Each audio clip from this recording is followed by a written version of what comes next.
बिस्मिल्लाहिर्रहमानिर्रहीम। अस्सलाम वालेकुम नाज़रीन, आप यूट्यूब चैनल देख रहे हैं, मैं इमरान खान हूँ। नाज़रीन, नाइंसाफ़ी की पाकिस्तान में मिसालें कायम की जा रही हैं। अब तो जो पाकिस्तान तहरीक इंसाफ के सख्त मुखालिफिन हैं वो भी ये कहना शुरू हो गए हैं कि ये ज़्यादती है, यानी इस लेवल से आगे तो मामला नहीं जाना चाहिए था। जिन सबूतों की बुनियाद के ऊपर सज़ाएँ इदारों को मिलनी चाहिए थी कि ये क्या सबूत और गवाह आप लेकर आए हैं, ऐसे भोंडे मुकदमात आपने बनाए हैं जिन पे जुर्माने हुकूमत को होने चाहिए थे, उनके ऊपर मासूमों को उठाकर जेलों में डाला जा रहा है। ये एक एक लम्हे की सज़ा का हिसाब देना पड़ेगा। ये जो लोग आज खुदा बने हुए या फिरौन बने हुए हैं ना, जो उठा के इंसानों को कत्ल कर देते हैं, जेलों में डाल देते हैं, जबरी तौर पे लापता कर देते हैं, इन तमाम लोगों को आखिरत भूल गई है। इन्हें इस बात का आइडिया है कि एक एक आदमी के साथ होने वाले एक एक जबर का इन्हें हिसाब देना पड़ेगा। जब इनके हाथ भी बोलेंगे, पाँव भी बोलेंगी और ज़बानें भी इनके खिलाफ गवाही देंगी, तो फिर ये क्या करेंगे रब के हुजूर। तो इनके साथ बहुत बुरी होने वाली है और जो ये जुल्म कर रहे हैं उसका हिसाब तो इन्हें देना पड़ेगा, यहां भी देना पड़ेगा, आगे जाकर भी देना पड़ेगा। बहरहाल ये सबूत तो बहुत ही फारिग नौइयत के थे, लेकिन यास्मीन राशिद जैसी खातून को, जिन्होंने हमेशा बड़े दिल का मुजाहरा किया, जिन्होंने बुरे हालात में नवाज शरीफ को अस्पताल पहुंचाया, पूरी फैमिली को फैसिलिटेट किया, और नवाज शरीफ उन्हीं के दौर में पाकिस्तान से निकलकर बाहर चला गया झूठे अपने मेडिकल्स बना के, और उस खातून के साथ जुल्म इसलिए किया जा रहा है कि वो खातून नवाज शरीफ को इलेक्शन हरवा चुकी जेल में बैठ के, उसने नवाज शरीफ को शिकस्त दी जेल में बैठ के, और वो कैंसर की पेशेंट है, 70 साल से ज्यादा उनकी उम्र है, लेकिन बहादुरी की मिसाल कायम कर दी इन लोगों ने। इमरान खान के साथियों ने बहादुरी की वाकई मिसालें कायम कर दी हैं, और अवाम ने भी बहादुरी की मिसालें कायम कर दी हैं, रेजिलियंस की मिसालें कायम कर दी हैं। वरना किसी पॉलिटिकल पार्टी को इतना दीवार के साथ लगाया जाए तो उसका बेड़ा ही गर्क हो जाता है, उसके पल्ले ही कख नहीं बचता। लेकिन इमरान खान साहब और उनकी पार्टी के लोग जो है वो डट कर खड़े हुए हैं। लीडरशिप में लोग बहुत सारे कंप्रोमाइज हो जाते हैं, डर जाते हैं, परेशान हो जाते हैं, सबकी अपनी अपनी मजबूरियां हैं। और मैं ये नहीं कहता कि ये लोग कसूरवार हैं भाई। जब रियासत का डंडा चलता है या गैर कानूनी गैर आईनी हथकंडे इस्तेमाल किए जाते हैं, जब बंदूक से बात की जाती है जुबान की बजाय, तो सारे लोग उसका मुकाबला नहीं करते। ये सियासी लोग हैं, ये कोई जंगजू थोड़ी है जो मैदान जंग से उठकर आए हुए और यहां पे जंग लड़ेंगे। ये टीटीपी थोड़ी है या कोई और इस तरह की तहरीक थोड़ी है, ये तो सियासी लोग हैं। ये सियासत से मुकाबला करते हैं, लेकिन जब आप बंदूक से मारते हैं, जब आप डंडा उठाते हैं, तो ये आपको उसके मुकाबले में बंदूक या डंडा इनके पास नहीं है, ये वैसे आपसे नहीं लड़ते। लेकिन पाकिस्तान की मिलिट्री एस्टेब्लिशमेंट ने अपनी ताकत का बेपनाह इस्तेमाल किया है पाकिस्तान की सियासी जमात के खिलाफ। पहले भी करते रहे हैं, लेकिन इस मरतबा पाकिस्तान तहरीक इंसाफ के खिलाफ इन्होंने अपनी सारी हदें पार कर दी हैं। नाज़रीन, ये अंसार अब्बासी साहब का एक ट्वीट वायरल हो गया। मैं ये ट्वीट आपको पढ़ के सुनाता हूं। ये ट्वीट इनका कुछ अर्सा पहले का। अंसार अब्बासी साहब क्या फरमा रहे थे इस फैसले से पहले, ये मैं किसी वजह से आपको पढ़ के सुना रहा हूं। वो ये कहते थे इतलात हैं। इतलात कहां से आती है? मिलिट्री एस्टेब्लिशमेंट देती। इतलात हैं कि फौज और पुलिस के पास, यानी दोनों के पास, फौज के पास भी पुलिस के पास भी, इमरान खान के खिलाफ 9 मई के हमलों के मास्टर माइंड होने के हवाले से सबूत मौजूद हैं। 9 मई के हवाले से फौजी अदालतों में 103 मुल्जिमान के खिलाफ मुकदमा तकरीबन मुकम्मल हो चुके हैं। इनमें 90% पर जराइम साबित हो चुके हैं। जैसे ही सुप्रीम कोर्ट इजाजत देगी, फौजी अदालतों के फैसले जारी कर दिए जाएंगे। फैसलों के बाद मुबैना मास्टर माइंड के गिर्द घेरा तंग किया जाएगा। कोशिश है कि इन वाकयात में शामिल अफराद को निशाने इबरत बनाया जाए। अंसार अब्बासी, फौज और पुलिस के पास सबूत है, अंसार अब्बासी साहब ने दावा किया था। एक्चुअली ये उनका नहीं है, मिलिट्री एस्टेब्लिशमेंट का दावा है। फौज अपने लोगों के जरिए से, या जिन लोगों को वो सहाफ़ी समझते हैं या जिनको वो समझते हैं वो उनके करीब हैं, उनके जरिए से वो ये खबरें दे रही है और उन्हें बता रही है कि ये खबर दे दो, हमारे पास ये भी है, ये भी है, ये भी है, लेकिन वो चीज़ें कभी दिखाई नहीं। इतलात हैं कि इनके पास मास्टरमाइंड होने के सबूत मौजूद हैं इमरान खान के, और अदालत में सबूत क्या दिए कि वो पुलिस वाला बिल्ली का बच्चा बन गया। अदालत में सबूत क्या दिए कि एक पुलिस वाला मेज के नीचे छुप गया, एक सोफे के नीचे छुप गया। आप अंदाजा करें कि इन भोंडे सबूतों के ऊपर, और इनकी बात कर रही थी मिलिट्री एस्टेब्लिशमेंट के, उनके पास सबूत हैं। यानी इन्हें कानून का पता भी है या इनके दिमाग फारग हैं, मोटी खोपड़ी है, इन्हें पता ही नहीं चलता। आप अंदाजा करें कि एक जहां बिल्ली का बच्चा नहीं छुप सकता, वहां पे एक पुलिस वाला छुपा दिया, और एक सोफे के नीचे छुपा दिया, एक टेबल के नीचे छुपा दिया। और ये वो सबूत है जिनकी बुनियाद के ऊपर अदालत में सजा दिलवा दी, और ये वो सबूत है जिनकी बुनियाद के ऊपर फौजी अदालतें भी सजा देंगी, ये भी क्लेम किया गया। फारग तरीन सबूत हैं ये। अगर किसी भी इंसाफ पसंद जज के सामने ये मामला गए, जो अल्लाह से डरता होगा और एस्टेब्लिशमेंट से नहीं डरेगा, तो मैं आपको लिख कर देने के लिए तैयार हूं कि ये केस, ये जितने भी 9 मई के केस हैं, ये 2 दिन नहीं ठहर सकते। ये चंद घंटों की समाअत की मार है, ये सारे के सारे उड़ जाएंगे। इसमें इतने ज्यादा लकूनाज और इतनी ज्यादा खराबियां हैं। ये मुकदमा रियासत ने किए जनाब, सिर्फ और सिर्फ इमरान खान को नीचा दिखाने के लिए। मैं अभी एक सहाफी को सुन रहा था, वो कह रहे थे इससे पहले एस्टेब्लिशमेंट ना नफरत करती थी सियासतदानों से, अब डरती है। पुराने सियासतदानों से ये नफरत किया करते थे, अब सियासतदानों से ये डरते हैं। इमरान खान ने इनके दिल में डर पैदा कर दिया। एस्टेब्लिशमेंट डर गई है इमरान खान से, और उन्हें डरना ही चाहिए, क्योंकि इनके पीछे पाकिस्तान तहरीक इंसाफ के अवाम खड़े हैं, बहुत बड़ी तादाद में पाकिस्तानी इमरान खान के पीछे खड़े हैं। हाँ, लेकिन ये नाइंसाफी कब बंद होगी, वो पाकिस्तानियों ने फैसला करना। यानी वो इमरान खान के पीछे तो खड़े हैं, आप वोटिंग करवा लें तो 80-90% लोग इमरान खान के साथ खड़े हो जाते हैं। जहां जाते हैं आपको दूसरी पार्टी का बंदा ही नहीं मिलता। लोग इमरान खान को वाहिद ऑप्शन के तौर पे देख रहे हैं, लेकिन क्या वो लोग संजीदगी से अपनी फिजिकल एफर्ट कर रहे हैं? तो अभी तक नहीं कर रहे। जिस वक्त ये लोग बाहर आए और उन्होंने मामला अपने हाथ में ले लिए, इनकलाब पूरी दुनिया में आता है, मुस्लिम मुल्कों में आता रहता है, पुरअमन एहतजाज सबका हक है। जिस दिन अवाम का डंडा चला ना, ये सारी एस्टेब्लिशमेंट जो है ना, ये आपको 10 मिनट के अंदर आपको जमीन पे घुटनों के बल बैठी हुई आपको नजर आएगी। इनकी औकात ही नहीं है अवाम का सामना करने की। सिर्फ अवाम अभी तक इज्तिमाई तौर पे कोई फैसला करने में कामयाब नहीं हुई।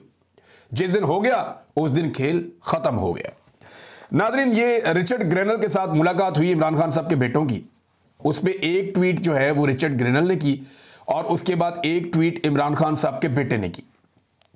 पहले रिचर्ड ने क्या कहा जरा वो देख लें। Welcome to California my friends, आपको कैलिफोर्निया में खुश आमदीद। I love hanging out with you today, आपके साथ आज मुझे अच्छा लगा मिलके। Salman and Qasim Khan, you must stay strong, आपको मजबूत रहना होगा। इमरान खान के बेटों को उन्होंने कहा, there are millions of people around the world who are sick of political persecution. अब इसको जरा समझे आप, वो ये कह रहे हैं कि दुनिया में लाखों करोड़ों ऐसे लोग हैं जो सियासी इंतकाम का निशाना बन रहे हैं या उससे परेशान हैं।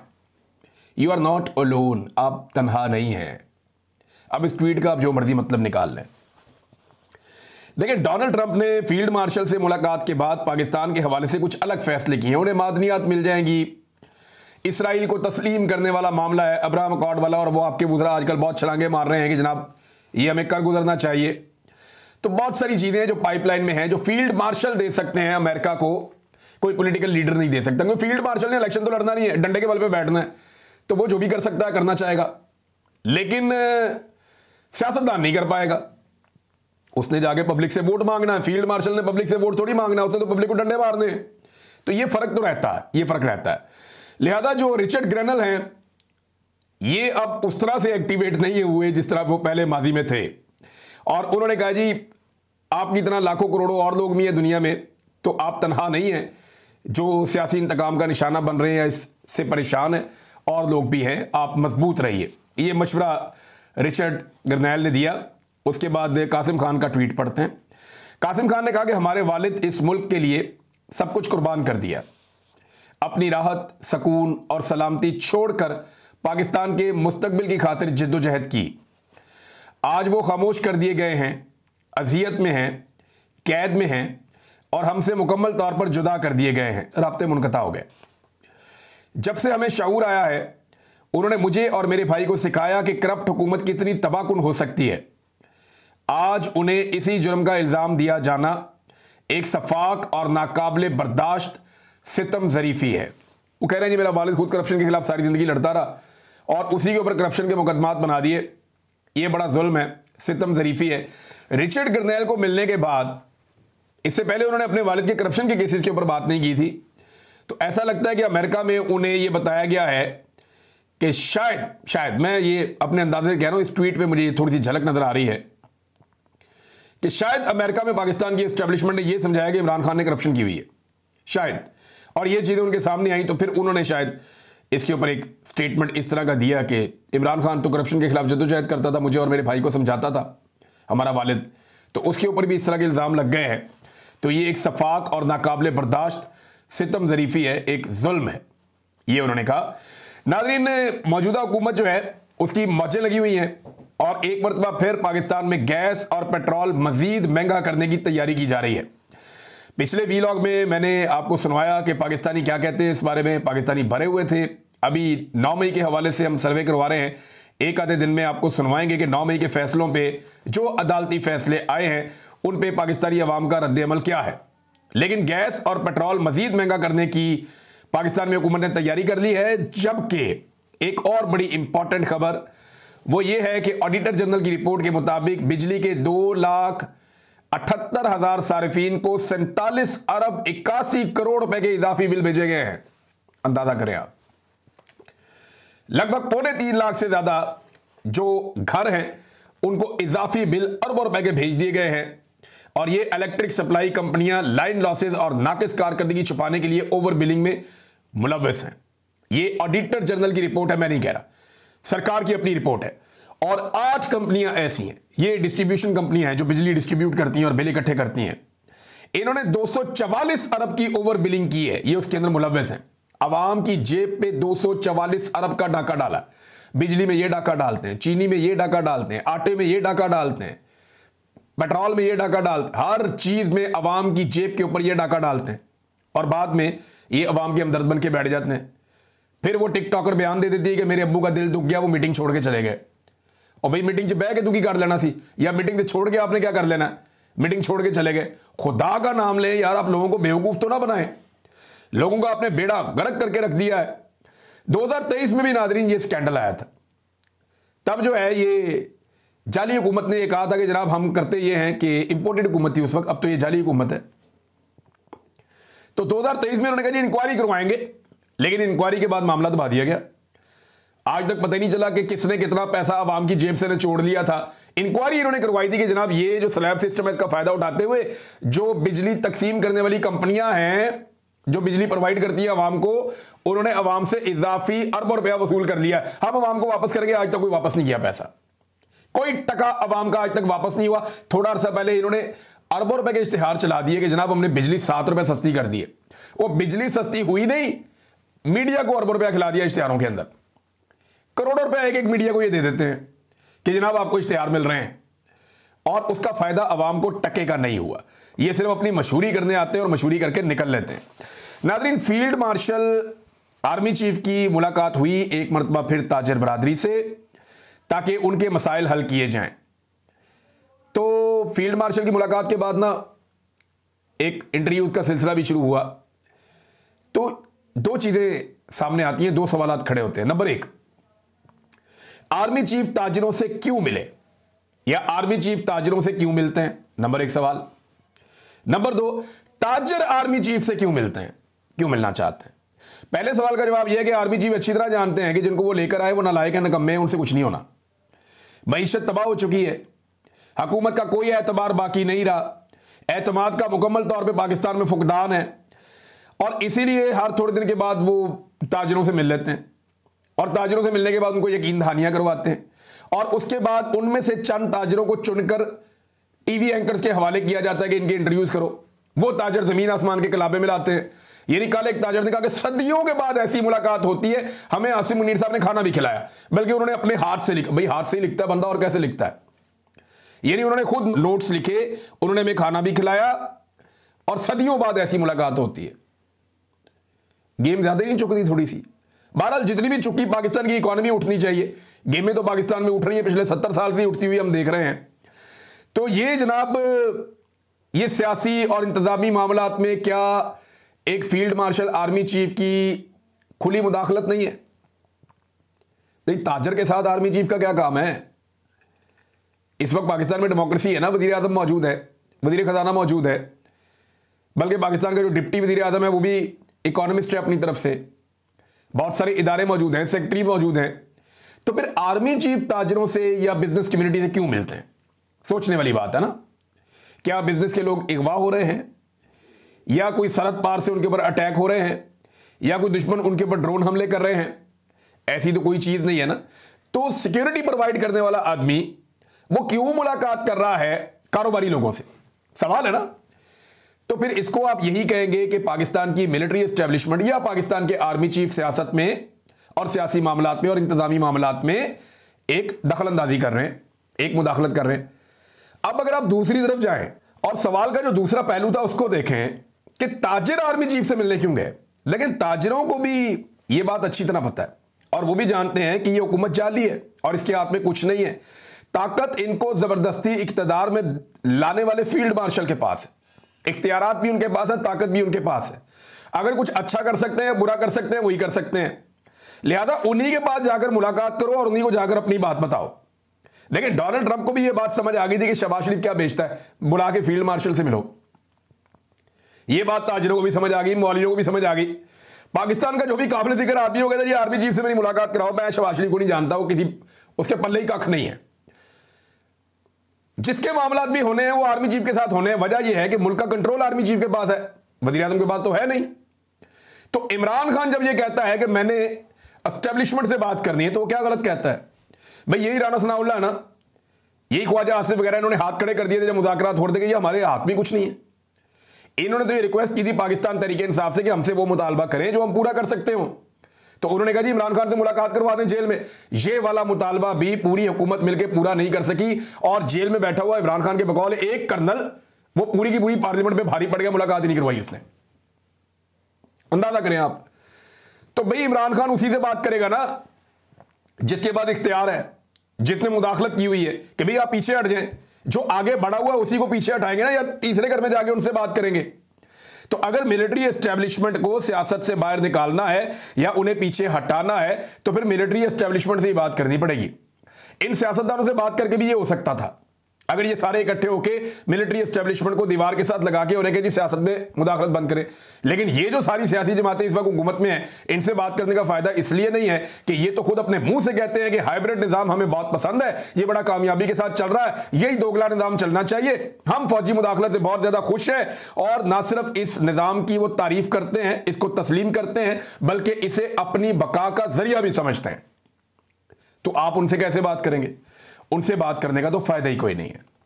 नाज़रीन, मारंग बलोच साहब का एक ट्वीट आया, ये बहुत ज़रूरी है क्योंकि बड़ा जुल्म हो रहा है इस वक्त इस्लामाबाद में भी, कोयटा में भी। जबरी तौर पे जो इंसान लापता हैं उनके बारे में अभी तक कुछ पता नहीं चला। पीटीआई के लोग बिलाकर 8वें दिन पहुंचे वहाँ पे और खदीजा शाह साहिबा गई, सलमान अकरम राजा साहब गए, उन्होंने जाके इजहार यकजहती किया बलोच खवातीन के साथ जो बारिश के अंदर, तूफ़ान के अंदर कई दिनों से खुले आसमान के नीचे वहाँ मौजूद हैं और एहतजाज कर रहे हैं अपने प्यारों के लिए।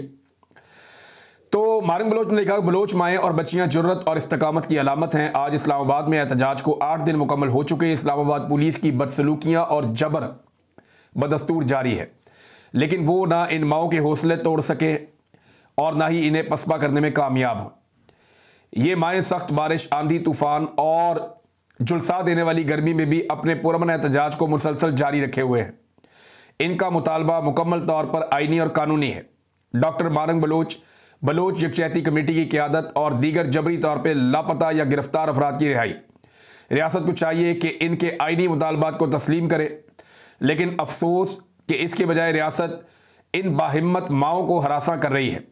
इस्लामाबाद से निकालने की कोशिशें की जा रही हैं और इन्हें रिहाइश गाहों से ज़बरदस्ती बेदखल किया जा रहा है।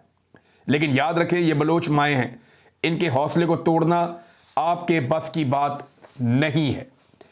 ये नादरीन, ये जो हमारी बहनें वहाँ जाती हैं पुलिस वाली, जाकर इनको घसीटती हैं, खींचती हैं, वो अपनी ड्यूटी कर रही हैं, लेकिन एक लम्हे के लिए सोचें कि अगर उनके घर से कोई आदमी गायब हो जाए, सिर्फ एक लम्हे के लिए सोचें। सिर्फ, मैं उन्हें कुछ करने का नहीं कह रहा, वो अपनी ड्यूटी करने जाती हैं, उन्हें जो कहा जाता है वो कर देती हैं। सिर्फ एक लम्हे के लिए सोचें, बल्कि जो वहाँ पे बाकी पुलिस वाले मौजूद हैं वो एक लम्हे के लिए सोचें कि अगर उन्हें जबरी तौर पे लापता कर दिया जाए तो उनके घर वालों पे क्या गुजरेगा, क्या गुजरेगी उनके घर वालों पे। भाई जिसको आपने पकड़ा उसे आइन और कानून के मुताबिक कानून के कटहरे में लेकर आए, अदालत में लाकर पेश करें। यह क्या तरीका है कि मावरा अदालत किसी को कत्ल कर दिया या जबरी तौर पे किसी को लापता कर दिया।